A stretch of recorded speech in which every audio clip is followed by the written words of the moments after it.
ایک آدمی پیدا ہوتا ہے دلی میں، نام سر سید احمد خان، پیدائش 1817 عیسوی میں۔ کن کے زیر سایہ ان کی پرورش ہوتی ہے؟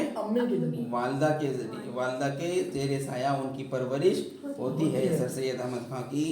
پھر وہ اپنے علم حاصل کرنے کے بعد یو پی کا ایک شہر ہے غازی پور میں ایک انجمن سائنٹیفک سوسائٹی قائم کیا۔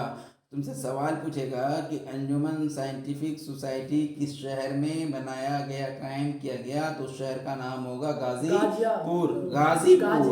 پھر پوچھے گا وہ کب بنا، تو 1862 یعنی کہ 1862 عیسوی میں۔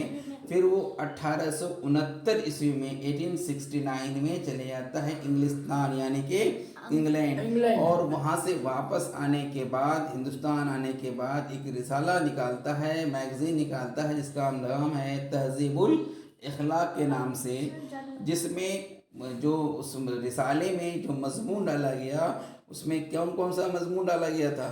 سماجی بھی تھا، تہذیب سے متعلق تھا اور ادب سے بھی متعلق تھا۔ یہ تینوں قسم کے مضامین کو اس میں شامل کیا گیا۔ پھر آئے گا کہ سر سید احمد خان علی گڑھ میں ایک اسکول کھولا، اس کا نام کیا تھا؟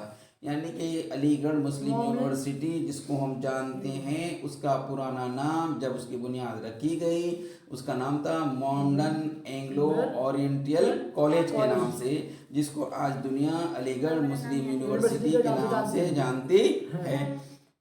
اب 1878 عیسوی میں یعنی 1875 میں کالج کی بنیاد پڑی، اب 1878 میں 3 سال کے بعد اس کو سر کا خطاب ملا۔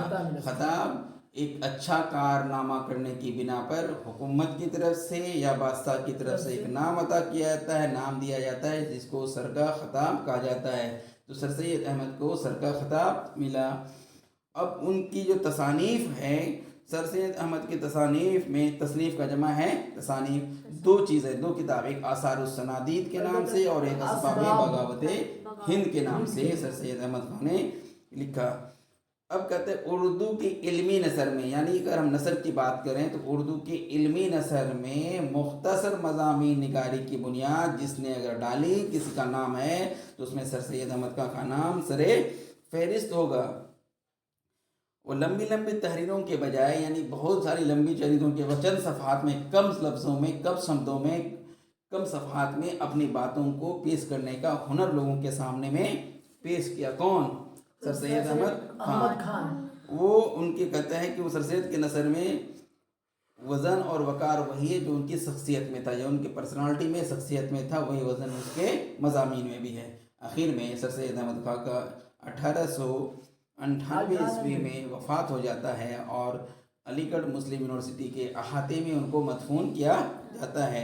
انہی کا ایک مضمون ہے ریا میں یہاں پہ دکھایا گیا ہے کہ 3 قسم کے لوگ جو ہیں، یہ تینوں قسم کے لوگ کس طرح سے برائی میں ملوث رہتے ہیں۔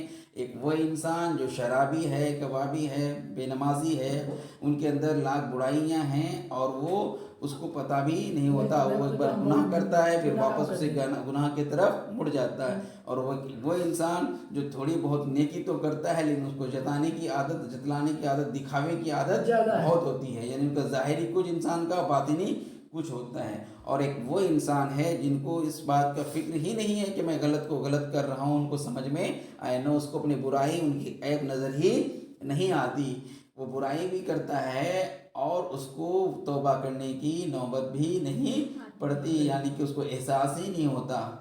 تو اس کہانی میں وہی دکھایا گیا کہ ایک انسان جو جیسے تھوڑا بہت کام کیا نیکی کا، مثال کے طور پہ ہم نماز پڑھ رہے ہیں، اب لوگوں کو دکھاوے کی عادت کہ میں تو نمازی ہوں، متقی ہوں، ہاتھ میں میری تسبیح ہے، گھوم رہے ہیں، اور ایک وہ آدمی بھی ہے جو شرابی ہے، کبابی ہے، لیکن توبہ کرتا ہے پھر واپس وہیں کی وہیں چلے جاتا ہے۔ اور ایک تیسرا قسم کا بھی انسان یہاں پہ ہے جو اپنے خرابیوں کو، اپنے برائیوں کو برائی تک بھی نہیں سمجھتے، ان کو یہ احساس بھی نہیں ہو پا رہا ہے کہ یہ ہمارے اندر یہ عیب، یہ خرابیاں موجود ہیں، جو ان کے دل میں جم چکا ہے، ان کے دل میں گھر بنا بیٹھا ہے۔ ان خرابیوں کو کیسے ہٹایا جائے، توبہ